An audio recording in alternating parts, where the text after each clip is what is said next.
भगवान बुद्ध के जीवन से जुड़ी एक प्रसिद्ध कहानी है जो एक परेशान व्यक्ति की पीड़ा को दूर करने के लिए उनके शिक्षाओं को दर्शाती है। यह कहानी सरसों के दाने के नाम से जानी जाती है। कहानी, एक माँ और सरसों के दाने। एक बार एक महिला जिसका नाम किस्सा गौतमी था, भगवान बुद्ध के पास आई। उसके छोटे से बच्चे की मृत्यु हो गई थी और वह उसकी मौत के शोक में डूबी हुई थी।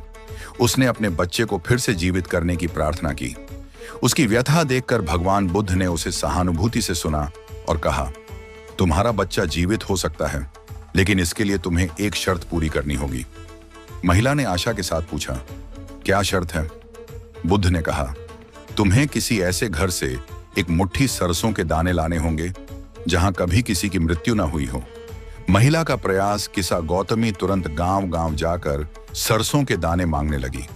हर घर ने उसे सरसों देने की पेशकश की, लेकिन जब वह पूछती कि क्या इस घर में कभी किसी की मृत्यु नहीं हुई, तो जवाब हमेशा नहीं होता।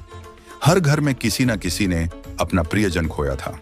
बुद्ध का संदेश दिन भर भटकने के बाद किस्सा गौतमी समझ गई कि मृत्यु और दुख जीवन का अविभाज्य हिस्सा है।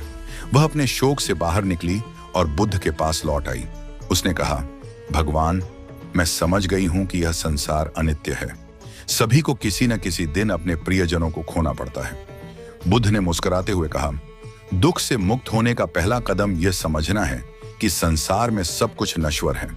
जब हम इसे स्वीकार करते हैं तो शोक और मोह का अंत होता है। शिक्षा इस कहानी का संदेश है कि मृत्यु और पीड़ा जीवन का हिस्सा है। हमें इन सच्चाइयों को स्वीकार करना सीखना चाहिए। बुद्ध ने यह सिखाया कि मोह और अज्ञानता को त्याग कर शांति और मुक्ति का मार्ग पाया जा सकता है।